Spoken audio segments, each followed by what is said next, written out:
ભરૂચ જિલ્લાના દિલોરથી વિલાયત ચોકડી વચ્ચેના ખસ્તા રસ્તાના મુદ્દે યુવા કોંગ્રેસ ઉગ્ર રસ્તા રોકો આંદોલન.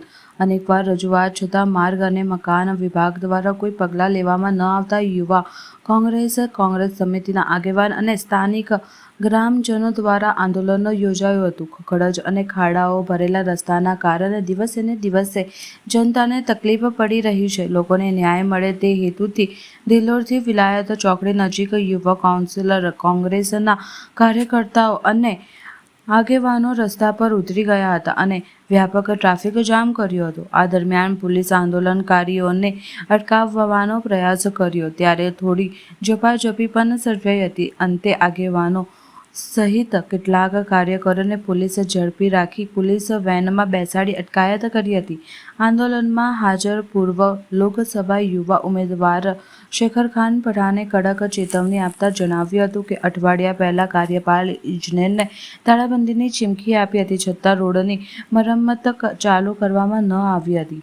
હવે જો તંત્ર યોગ્ય પગલાં નહીં લે તો ભરૂચ અને અંકલેશ્વરની માર્ગ મકાન કચેરી તાળાબંધી કરાશે. તેને સરકારના આંદોલન દબાવવાનો આરોપ મૂકતા કહ્યું હતું કે પ્રજાના હિત માટે જ્યારે યુવા કોંગ્રેસ અવાજ ઉઠાવે છે ત્યારે સરકાર પોલીસનો ઉપયોગ કરીને દબાવવાનો પ્રયાસ કરે છે, પરંતુ યુવા કોંગ્રેસ પીછેહટ નહીં કરે.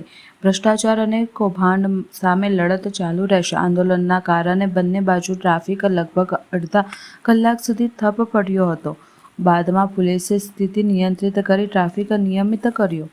આ આંદોલનમાં યુવા કોંગ્રેસના જિલ્લા પ્રમુખ શકીલ અલુજી, પૂર્વ લોકસભા ઉમેદવાર શેખરખાન પઠાણ સહિત મોટી સંખ્યામાં કાર્યકરો હાજર રહ્યા હતા. યુવા કોંગ્રેસ દ્વારા સ્પષ્ટ સંકેત આપતા જણાવવામાં આવ્યું હતું કે જો તંત્ર તાત્કાલિક માર્ગ મરામત નહીં કરે તો આગામી આંદોલન ઉપર ઉગ્ર અને વિસ્તૃત રહેશે અને ભ્રષ્ટાચાર, કૌભાંડો યુવા કોંગ્રેસ પ્રજા સમક્ષ ઉજાગર કરશે.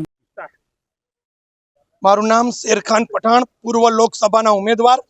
આજ રોજ અમે લોકો ભરૂચ જિલ્લાના વાગરા તાલુકાના જે વિલાયતથી દેરોલ સુધીનો બિસ્માર રસ્તાને લઈને આજે અમે કાર્યક્રમ આપેલો, રસ્તા રોકો આંદોલન.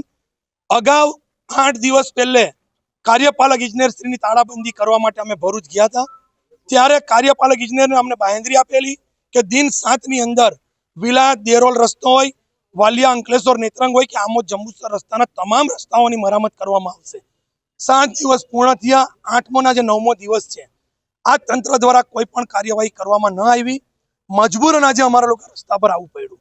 ત્યારે હર હંમેશની જેમ આ તંત્ર દ્વારા, આ ભારતીય જનતા પાર્ટીની સરકાર દ્વારા પોલીસને આગળ કરી અને કાર્યકરોને દબાવવામાં આવે છે. તમે જોઈ શકો છો કે કેટલું ખરાબ આ લોકો દ્વારા વર્તન કરવામાં આવે છે.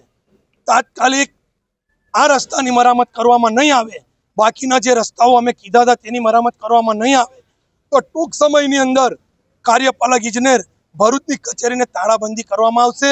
એ અંકલેશ્વર માર્ગ મકાન વિભાગની કચેરીની બી તાળાબંધી કરવામાં આવશે.